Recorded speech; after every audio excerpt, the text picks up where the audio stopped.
Most beautiful memory about 2011 World Cup. See everyone talks about कि वो माई by का छक्का, वो तो है, लेकिन एक छक्के ने मैच नहीं जिताया, गौतम गंभीर always says. लेकिन मेरे लिए जो मेमोरी थी वो थी जो ऑस्ट्रेलिया को नॉकआउट में हराया, जो वहाँ पे यूवी भाई ने Superb. और रैना भाई ने जो पार्टनरशिप करी। बिकॉज ऑस्ट्रेलिया एक ऐसी टीम है, वो नॉकआउट में आते ही कुछ अलग क्रिकेट खेलने लगती है, और वहाँ पे उस टाइम की उस टीम को जो नॉकआउट में हराना, that was phenomenal. I remember ब्रिटली को चोट लग गई थी. एग्जैक्टली, And वो फिर फिर भी उन्होंने bowling उन्होंने की थी. बॉल डाला, तो मेरे लिए वो एक मैच बहुत इंपॉर्टेंट गेम था। और जिस तरीके से वो प्रेशर गेम सिचुएशन में यूवी भाई ने और रैना भाई ने बैटिंग करी, क्योंकि लोग बहुत ज़्यादा वो 30-35 रनों की बात नहीं करते, पर वो 30-35 रन उतने इंपॉर्टेंट थे जितने एक 100 इंपॉर्टेंट होता है। इंडिया का सबसे बड़ा क्रिकेटर आपकी नजर में कौन है? देखिए, you can't name one because there are so many legends here, but for me Sachin paaji is always at the top. Why Sachin is so special? Because the way he batted throughout his career. और अभी चलिए, अभी आपके पास रोहित शर्मा हैं, विराट कोहली हैं, उसके बाद शुभमन हैं, उससे पहले और भी प्लेयर्स थे, यूवी भाई थे, लेकिन जब सचिन बाजी खेलते तो वो अकेले ही टीम लेके चलते थे।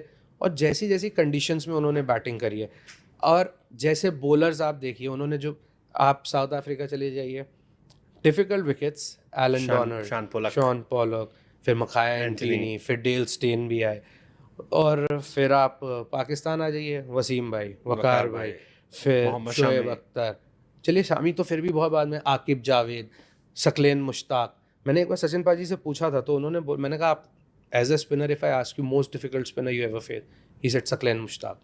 तो क्वालिटी जो बॉलर्स थे, वो उसके बाद जैसी पिचेस रहती थी, अभी पिचेस थोड़ी अलग हो गई हैं, थोड़ा बैटर के लिए फेवरेबल हो गई हैं, पर पहले ऐसा नहीं होता था।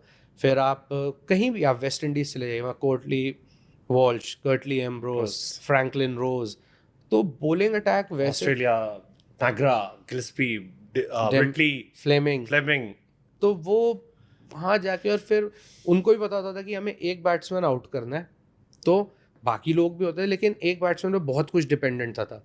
लेकिन उसके बाद भी वो जिस तरीके से बैटिंग करते थे, और वो बैटिंग करते थे, डोमिनेट करते थे। शारजा कप आज भी, मैं तो बहुत ही छोटा था, पर मेरे को वो आज भी याद है, वो स्टेप आउट हो के ग्राउंड के बाहर छक्के मारना, Shane Warne at his peak, उनको अगेंस्ट द स्पिन छक्के मारना, तो सचिन पाजी एनी डे।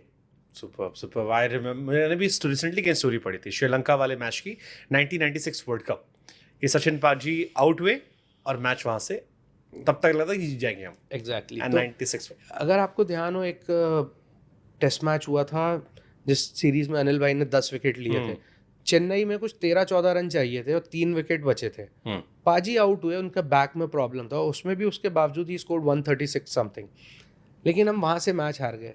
तो बहुत कुछ पाजी ने अकेले टीम चलाई है कई साल, तो for me is greatest. Super. आपकी जनरेशन में, आपके हिसाब से, जो आपने, जो नई पीढ़ी वाली आपकी, सचिन, सौरव हटाते, युवराज, सहवाग, ये जनरेशन जो आई थी, वहाँ से लेकर अब तक, रोहित, विराट तक, देखिए, फॉर मी यूवी भाई one of the best white ball cricketer, because जिस नंबर पे वो बैटिंग करते थे आके, that is one of the most difficult number two bat, और वहाँ आके ऐसे बैटिंग करना और मैच जिताना, तो यूवी भाई